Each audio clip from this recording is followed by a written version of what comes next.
S மக்களே, Sunday big Boss show. இன்றைக்கி big Boss show முடிஞ்சிச்சு. இன்றைக்கி என்ன நடந்ததுன்னு பார்க்கலாம். ஃபஸ்ட்டு எடுத்தோடனே உள்ளுக்குள்ளே விஜய் சேதுபதி வந்து முதல்ல பண்ண விஷயம் எனக்கு பெருசாக உடன்பாடு இல்லை. நீங்கள் பார்த்துருந்தீங்கன்னா சொல்லுங்கள். சூப்பர் ரிலாக்ஸ் டீமில் இருக்கிறவங்க, பிக் பாஸ் வீட்டில் இருக்கிறவங்கள சரியாக வேலை வாங்கலான்னு ஒரு குறை சொன்னார்.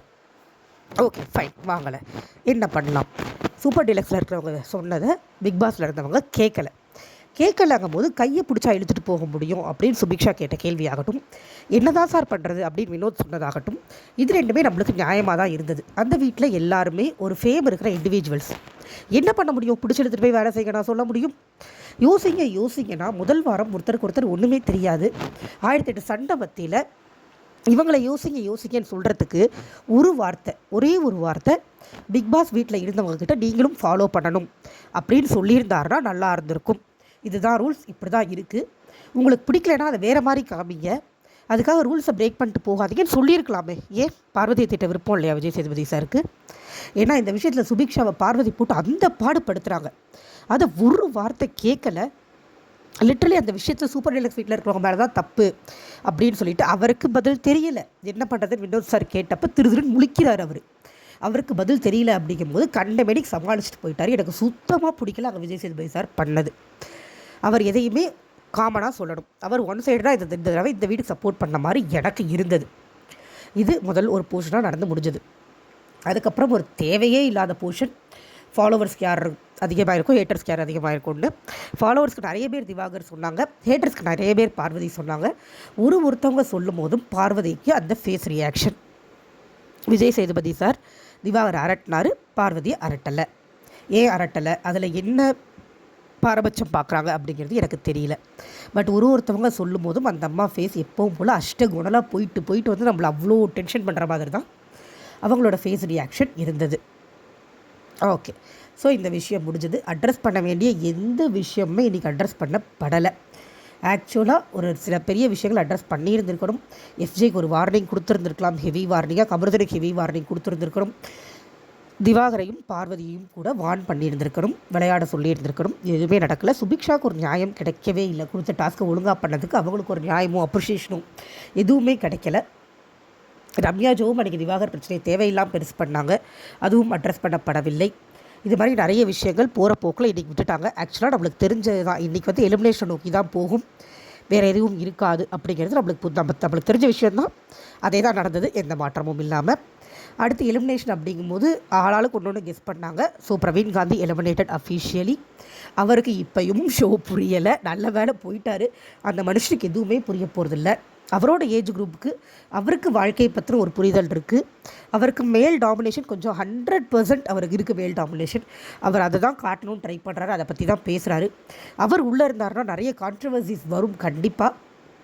ஸோ அவர் தூக்கி வெளியில் போட்டாங்க. அவர் யார்கிட்டையும் பேச விரும்பலைன்னு சொல்லி போயிட்டார்.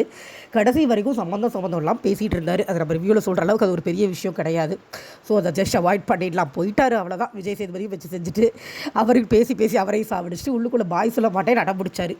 அவர் என்னமோ கடவுள் மாதிரி நான் எங்கும் இருப்பேன், எதிலும் இருப்பேன் அப்படின்னு சொல்லிட்டு எல்லாம் அதை வச்சு விஜய் சேதுபதி ஓட்டிகிட்டு இருந்தார். காந்தி சார் போனதுக்கப்புறமா இப்போ அவர் வெளியில் இருக்காரான்னு தெரில, வீட்டுக்குள்ளே இருக்காரான்னு தெரில அப்படின்லாம் ஓட்டிகிட்டு இருந்தார். அதெல்லாம் ஃபன் சைட்லேயே போயிடுச்சு. அது ஒன்றும் சீரியஸாக ஒன்றும் இல்லை. இதில் கலையரசன் ஒரு மேட்டர் சொன்னார். அவர் வெளியில் போனதுக்கப்புறமா மக்கள் என்னை பிடிச்சி வச்சுருக்காங்க, நான் நாட்டுப்புற கலையை வளர்ப்பேன்னு சொல்லி என்னை வச்சுருக்காங்க இப்படின்னு ஒரு உதாரணம் விட்டார். வாட் அப்படிங்கிற மாதிரி தான் இருந்தது. ஆக்சுவலாக அவர் போயிருந்துருக்கணும். பிரவீன் காந்தியை கூட இன்னொரு ஒரு வாரம் டாலரேட் பண்ணியிருந்துருக்கலாம் போல் இருக்குது. அவர் கடைசி நூலிலையில் தப்பிச்சதுனால அவருக்கு சேவிங் ஆர்டரில் கொஞ்சம் ஓவர் கான்ஃபிடன்ஸ் ஆகிடுச்சுன்னு நினைக்கிறேன். அப்சராவையும் அவரையும் சேவ் பண்ணதுனால 2 பேருக்குமே ஓவர் கான்ஃபிடன்ஸ் வந்திருக்க நிறைய வாய்ப்பு இருக்குது. ஸோ லெட்டஸ்ட் அது அடுத்த வாரம் தான் அப்சராவோட கேமில் ரிஃப்ளெக்ட் ஆகும். கலையரசன் இந்த பயங்கரமான கேங் இல்லையா, ஸோ அவர் வந்து உடனேயே ரிஃப்ளெக்ட் பண்ண ஆரம்பிச்சிட்டாரு. ஸோ பிரவீன் காந்தி சார் போனதுக்கப்புறமா திருப்பி விஜய் சேதுபதி சார் வந்து அவர் அட்ரஸ் பண்ண இஷ்யூ, ஃபஸ்ட்டு தண்ணி வந்து எல்லாருக்கும் கொடுத்துட்டாரு. ஓகே ஃபைன், நல்ல வேலை. அந்த தொல்லை நம்மளுக்கு இல்லை. இனிமேல் கழுவு முன்னாடி அவங்க சொல்லிட்டு இருக்கலாம், நம்ம கேட்க தேவையில்லை. ஸோ அடுத்து வந்து ஆதிரைக்கு ஒரு வார்னிங் கொடுத்தாரு, இதை பண்ணாதீங்க, இது சரியில்லை, ரூல்ஸ் இருக்குது, பெருசாக அவங்கள நிகழ்ச்சி ஃபுல்லாக அப்படி வச்சுட்ருக்கிற விஷயம் இருக்காது அப்படின்னு சொல்லி சொன்னார். அது கரெக்ட் தான், நிகழ்ச்சி ஃபுல்லாக வச்சுருக்க மாட்டாங்க தான் அப்படி. பட் ஆதிரை கேட்ட கேள்வி எனக்கு சரியாக தான் இருந்தது. என்னையை பொறுத்த வரைக்கும் அது சரியாக தான் இருந்தது. பார்ப்போம், அவங்க மாஸ்க் எடுத்து போட்டுட்டாங்க ஆதிரை. பட் அப்படியே இருப்பாங்களா, இதை பிக் பாஸ் கண்டினியூ பண்ணிட்டே போனாங்கன்னா திருப்பி அவங்க ரெபல் ஆகிறதுக்கு வாய்ப்பு இருக்குது. அண்ட் நான் இன்னொரு விஷயமும் சொல்லணும்னு நினச்சேன். ஆதிரை பூர்ணிமா ஃப்ரெண்டுன்னு சொல்கிறாங்க. ஸோ பூர்ணிமா ஃப்ரெண்டுங்கிறதுனாலே பூர்ணிமா மாதிரி தான் இருக்கணும்னு ஏதாவது அவசியம் இருக்கா? எனக்கு அது தெரியலை. ஏன்னா பூர்ணிமா ஃப்ரெண்டுங்கிற ஒரே காரணத்தினால அவங்களும் அப்படி தான் இருப்பாங்கன்னு சொல்லி ஆதிரையோட எல்லா ஆக்டிவிட்டியும் ஜென்ரலைஸ் பண்ணுறது எந்த வகையில் கரெக்ட் அப்படிங்கிறது எனக்கு தெரியலை. எனக்கு அவங்க இப்போ வரைக்குமே போல்டான கேர்ளாக தெரிகிறாங்க. கொஞ்சம் ஓவர் கான்ஃபிடன்ஸ் மட்டும் குறைச்சிக்கிட்டாங்கன்னா அவங்க நல்லா வருவாங்கன்னு தான் எனக்கு இப்போயும் தோணுது. எடுத்து போட்டுக்கிட்டாங்க மாஸ்க்கை. பட் அந்த மாஸ்க்கை போட்டுட்டு அவங்களால ஒரு இஷ்யூவில் பேச முடியல. நம்ம அதையும் பார்த்தோம். என்ன இஷ்யூங்கிறதுக்கு வரேன். அகைன் இந்த மாஸ்க் அவங்க போட்டு முடிச்சதுக்கப்புறமா ஃபுட்டு இருந்தது. வெஜ் பிரியாணி ஃபுட் சாப்பிட்ணும். ஃபர்ஸ்ட் ஃபுட்டில் யாரும் கை வைக்கிறதுக்கு முன்னாடியே கனி தான் கிச்சன் டிபார்ட்மெண்ட். அங்கே அதை யாருக்கும் பேச தரல. கனி சொன்னாங்க தெளிவாக, ஒரு கப் பிரியாணி எல்லாருக்கும் கொடுங்க, எல்லாருக்கும் ஈக்குவலாக டிஸ்ட்ரிபியூட் ஆகட்டும்னு. பார்வதி விறுவிறுன்னு வந்தாங்க. ஒரு கப்பில் வைக்கிறேன்னு சொல்ல வேணும்னே தன்னோட கரண்டியில் எடுத்து தான் தட்டில் போட்டுக்கிட்டு நான் கம்மியாக தான் போட்டிருக்கேன் சம்மந்தம் இல்லாமல் ஒரு ஆர்குமெண்ட் பண்ணாங்க. குவான்டிட்டி மேட்டர் இல்லை, அவங்க எவ்வளோ எடுத்துக்கிட்டாங்கன்றது மேட்டர் இல்லை. ஒரு விஷயம் எல்லாருக்கும் பொதுன்னு ஒரு அளவு எடுக்கிறோன்னா கடைசியில் சபரி தான் அந்த விஷயத்தை போனார் சாப்பாடை. அவர் அதை கரெக்டாக கேட்டார். உங்களுக்கு கம்மியாக வேணுன்னா அந்த கப்லேயே கம்மியாக வைங்கன்னு சொல்லியிருக்கலாமே அப்படின்னு. இப்போ திவாகர் சாப்பிட வந்தார். பார்வதி வரும்போது பின்னாடியே தெரியும் இல்லையா, அவர் ஹச்சித் அக்பரி பின்னாடியே வந்துடுவார். அவருக்கு அந்த கப்பில் வச்சப்போ அவர் சும்மா தான் இருந்தார். பட் பார்வதி ப்ரொடெக்ட் பண்ண ஆரம்பித்தோடனே அவர் சப்போர்ட் பண்ண ஆரம்பிச்சிட்டாரு. This man is very very irritating. ரெண்டு பேரும் பயங்கர இரிட்டேஷனாக இருக்காங்க. இவங்க தான் ஷோவை கொண்டு போக போகிறாங்க அப்படிங்கிறதெல்லாம் சுத்த ஹம்பக். இவங்களில் யார் இதில் வந்தாலும் நாமினேஷனில் வந்தாலும் ஓட்டு போடாமல் இருக்கிறது தான் நல்லது. நம்ம ஒரு ஷோவை பார்க்குறோம், இன்ட்ரெஸ்டிங்காக இருக்குதுன்னு பார்க்குறோம், நம்மளுக்கு என்டர்டெயின்மெண்ட்டாக இருக்குதுன்னு பார்க்குறோம். அதே மாதிரி நம்மளை சந்தோஷப்படுத்துகிற மாதிரி இருக்கணும். மன உளைச்சலுக்கு ஆளாக்குற மாதிரி இருக்கக்கூடாது. இது என்னுடைய தனிப்பட்ட கருத்து. கண்டென்ட் கொடுக்குறாங்கிறதுக்காக என்ன கருமத்தை வேணாலும் கொடுப்பாங்க, அதை நம்ம பார்க்கணுன்னு அவசியம் கிடையாது. ஸோ என்னோடய ஓட் கண்டிப்பாக இவங்க ரெண்டு பேரும் மாறுற வரைக்கும் விழுகாது. யோசித்து ஓட் பண்ணுங்க மக்கள் போடுறவங்க. ஏன்னா அவங்க பண்ணிகிட்டு இருந்தது தேவையில்லாத பிரச்சனை. கடைசி லாஸ்ட் மினிட் நம்ம பார்த்துட்டு இருந்த வரைக்கும் அந்த பொண்ணை அக்செப்ட் பண்ணிக்கவே இல்லை. அந்த விஷயத்தை திரும்ப தான் நியாயத்தை பேசுகிறாங்களே ஒழிய காது கொடுத்து கேட்க மாட்டேங்கிறாங்க எதிரில் இருக்கிறவங்க சொல்கிறது. இந்த திவாகர் கம்முன்னு சாப்பாடு வாங்கிட்டு போனவர் உட்காந்து நொய்யின்னு உட்காந்து பார்வதிக்கு அட்வைஸ் பண்ணுறாரு. சபரி பேசிகிட்டு இருக்கும்போது இவருக்கு அங்கே என்ன வேலைனே தெரியலை. வந்து ஒரு பொண்ணை சாப்பாடு போடும்போது கஷ்டப்படுத்துறீங்க. ஆக்சுவலாக அந்த ஃப்ரேம் நல்லா இருந்தது. எல்லோரும் சேர்ந்து ஒரு பொண்ணை சாப்பிட விடாமல் துரத்திட்டீங்கன்னு திவாகர் சொல்கிறாரு. கரெக்டாக அந்த அம்மா உட்காந்து முக்கு தின்னுக்கிட்டு இருக்குது வெளியில். அந்த ஃப்ரேம் யார் நோட் பண்ணிங்கன்னு சொல்லுங்கள். அந்த ஃப்ரேம் நல்லா இருந்தது. அகைன் எல்லோரும் சேர்ந்து நம்ம திவாகருக்கு புரிய வைக்க ட்ரை பண்ணுறாங்க. உங்களுக்கு போடும்போது உங்களுக்கு பிரச்சனை இல்லை, எதுக்கு அவங்களுக்கு இருக்கும்போது வரீங்க, நாங்கள் பேசிக்கிறோம் போங்கன்னா அவர் கேட்கவே இல்லை. எல்லாரையும் டென்ஷன் பண்ணி சபரிட்ட வார்த்தையை விட்டார். ஒரு சாப்பாடு போடும்போது இப்படி பண்ணுறீங்கன்னு அவர் கோப்பிட்டு கப்பை தூக்கி அடிச்சுட்டு போக சபரி ஓப்பன் ஆறாரு. நல்லாயிருக்கு. அதுக்கப்புறமா சபரி போய் உட்காந்து பார்வதிட்ட பேசும்போதும் இவர் குழப்பி விட்டார். அதோடு தான் இன்றைக்கி முடிஞ்சது.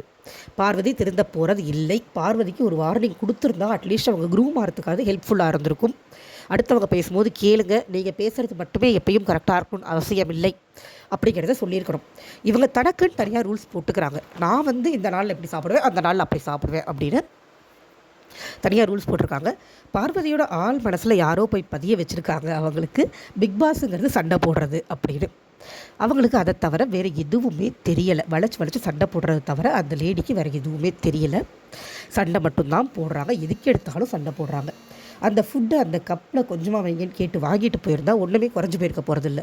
சொல்லப்போனால் எக்ஸ்ட்ரா கேட்டிருந்தா கூட அமைதியாக கொடுத்துருப்பாங்க. பட் அதில் ஒரு பிரச்சனை பர்பஸ்ஃபுல்லாக இவங்க பண்ணுறது தான். ஒருத்தவங்க சொல்கிறத ஆக்சுவலாக அந்த இடத்துல என்ன நடந்ததுன்னா, கனி சொல்கிறத கேட்கக்கூடாதுங்கிறது பார்வதியோட மைண்ட் செட். அவ்வளோதான், வேறு ஒன்றுமே கிடையாது. இவங்க என்ன சொல்கிறது, நம்ம என்ன கேட்குறது அப்படிங்கிறது தான். அப்போ அதே மாதிரி பார்வதி சொல்கிறத கேட்கக்கூடாதுங்கிற மைண்ட் செட் எல்லாருக்கும் வரும் இல்லையா? அப்போ மட்டும் அவங்க அஃபண்ட் ஆயிடுவாங்க. அவங்க சொன்னால் கேட்கணும். பார்வதி சொல்கிறதுக்கு சின்சா அடிக்கக்கூடிய ரெண்டு பேர் அந்த வீட்டில் திவாகரும் கலையரசரும் மட்டும்தான். வேறு யாரும் அடிக்க மாட்டாங்க. இது ரணகலமாக தான் ஆகும். இன்டீசெண்டாக போகுது அப்படிங்கிறது தான் பாயிண்ட். ஒரு ஹிண்ட் இவங்க 2 பேருக்கும் கொடுக்கப்பட்டிருந்தா திவாகருக்கு கொடுத்தாங்க. டோன்ட் ஃபாலோ, உங்களோட கேமை நீங்கள் விளையாடுங்கன்னு சொன்னாங்க. அவருக்கு புரிகிற அளவுக்குலாம் அறிவு இல்லைங்க. இவங்க திடீர்னு ஃபாலோவர் இன்க்ரீஸ் ஆகிருக்கும் அப்படி இப்படின்னு சொல்கிறதுனால அவருக்கு புரியும்னா நம்ம எடுத்துக்க முடியாது. We know him. அவருக்கு இதெல்லாம் புரிகிற அளவுக்கு அறிவுலாம் கிடையாது. அவர் அதையே தான் திரும்ப பண்ண போகிறாரு. அவரை வச்சு இவங்க கேம் விளையாடுறேன்னா அவர் வெளியில் போயிருப்பார். ஃபர்ஸ்ட் நாமினேஷன்லேயே போயிருக்க வேண்டிய ஆள். உள்ளே இருக்கிறவங்க இன்னும் அவரை விட பெரிய முட்டாளாக இருக்காங்க அப்படிங்கிறது தான் கவலைக்கிடமான விஷயம். தேவையில்லாமல் அவர்கிட்ட வார்த்தையை விட்டு சிம்பத்தி ஓட்டில் அந்த மனுஷன் முன்னாடி நின்றுட்டார். அவரை டச் பண்ணாமல் இருந்தாங்கனாலே அவர் முன்னேறி போயிட அவர் வெளியில் போயிட நிறைய வாய்ப்பு இருக்குது. ஏன்னா அவர் பார்வதிக்கு சிஞ்சா அடிக்கிறதாகட்டும், சட்டுன்னு மாற்றி பேசுகிறதாகட்டும், ஒரு இடத்துல இஷ்டத்துக்கு வார்த்தை விடுறதாகட்டும், எல்லாமே தேவையில்லாமல் அது எல்லாமே வந்து அவருக்கு நெகட்டிவ் தான். ஈஸியாக வெளியில் போக வேண்டிய ஆள் தான். இவங்க எல்லாரும் கொஞ்சம் வாயை மூடிக்கிட்டு அவரை தனியாக விட்டுட்டாலே 100% வெளியில் போயிடுவார். அவர் ரொம்ப பொறுமையை சோதிக்கிறார், அதுதான் உண்மை. எஃப்ஜே ஆகட்டும், எஃப்ஜேலாம் ஸ்க்ரீன் ஸ்பேஸ்க்காக பண்ணுறாரு அப்படின்னா கூட இவர்கிட்ட குப்பை கொட்டுறது ரொம்ப கஷ்டங்க, ரொம்ப இரிட்டேட் பண்ணுறாரு. பட் கமருதீனுக்கு முதலிருந்தே அவரை பிடிக்கல. பட் கமருதீன் விடுற வார்த்தைகள்லாம் ரொம்ப எல்லாம் மீறி இருக்குது. ஏன்னா திவாகர் பண்ணுறது எல்லாருக்கும் தான் கோவம் வருது, எல்லாரும் அங்கே வார்த்தையை விடுறதில்ல. கனி வந்து எவ்வளோ தூரத்துக்கு கண்ட்ரோல்டாக இருக்காங்க, கத்துனாலுமே வார்த்தைகள் விடுறதில்ல, வார்த்தைகள் விட மாட்டோன்றதில்ல. நம்ம வந்து ரொம்ப தெளிவாக இருக்கணும், அது அந்த வீட்டில் ரொம்ப முக்கியம். அது வந்து அங்கே 2-3 சின்ன பசங்களுக்கு இல்லை அப்படிங்கிறதுனால அவங்க வெளியில் போயிடவும் வாய்ப்பு இருக்குது. அண்டு அடுத்த வாரத்தில் என்னோடய கெஸ் என்னென்ன இருக்கும்னு நான் சொல்கிறேன். First of all Super Deluxe and Bigg Boss ஹவுஸ்க்கு ஆளுங்க சேஞ்ச் பண்ணுறது வந்து கண்டிப்பாக நடக்கும்னு நான் நினைக்கிறேன். ஏன்னா அதே ஆளுங்களை விட்டு வைக்க மாட்டாங்க. அண்ட் இதில் வந்து ஷோ போயிட்டுருக்கும்போது நடுவில் பார்வதி அங்கே போகணும் அப்படிங்கிற மாதிரி கனி விக்ரம் எல்லாம் டிஸ்கஸ் பண்ணிகிட்டு இருந்தாங்க. பார்வதி போனால் அகெயின் டர்ட்டி கண்டென்ட்ஸ் நிறைய கிடைக்கும், நல்ல கண்டென்ட் எல்லாம் கிடைக்காது. கண்டிப்பாக வள கொலக்கலான்னு பேசுவாங்க, அந்த மாதிரி கண்டென்ட் கிடைக்கும். யாருக்கு இந்த மாதிரி கண்டென்ட் பிடிச்சிருக்கு அப்படிங்கிறது எனக்கு தெரியலை சீரியஸாக. எனக்கு இந்த மாதிரி கண்டென்ட்ஸ் அவ்வளோவா உடன்பாடில்லை. ஷோ என்டர்டெயின்மெண்ட்டாக இருக்கணும், நல்லா இருக்கணும், இன்ட்ரெஸ்டிங்காக இருக்கணும். ஆனால் இப்படி இல்லை. கண்டிப்பாக என்னையை பொறுத்த வரைக்கும் ஆர்குமெண்ட்ஸ்னு வருது அப்படின்னா சீசன் 4 வந்த மாதிரி வரணும், ஹெல்தி ஆர்குமெண்ட்ஸாக இருக்கணும். இல்லை என்டர்டெயின்மெண்ட்டாக இருக்கணும் அப்படின்னா சீசன் 5 நம்ம எக்ஸாம்பிள் எடுத்துக்கலாம். அண்ட் சீசன் 3 நான் எடுக்க மாட்டேன். ஏன்னா அதில் என்டர்டெயின்மெண்ட் கொடுத்தது ஒரு சிலர் தான், அது போக அதில் நிறைய விஷயங்கள் நடந்ததுனால நம்ம மறந்துட்டோம். அந்த மாதிரி வேண்டாம், நிறைய நெகட்டிவிட்டிஸ் இருக்குது அந்த சீசனில். பட் சீசன் 5 ஓரளவு ஓகேவாக போச்சுன்னு எனக்கு தோணுது. பெருசாக நெகட்டிவிட்டிஸ்லாம் ஒன்றும் இல்லை, ஒரு மாதிரி ஓகேவாக போச்சு. ஸோ அந்த மாதிரி போச்சுன்னா கூட சின்ன சண்டைகள், சின்ன பிரச்சனைகளோட இன்ட்ரெஸ்டிங்காக போச்சு அப்படின்னா நல்லாயிருக்கும்.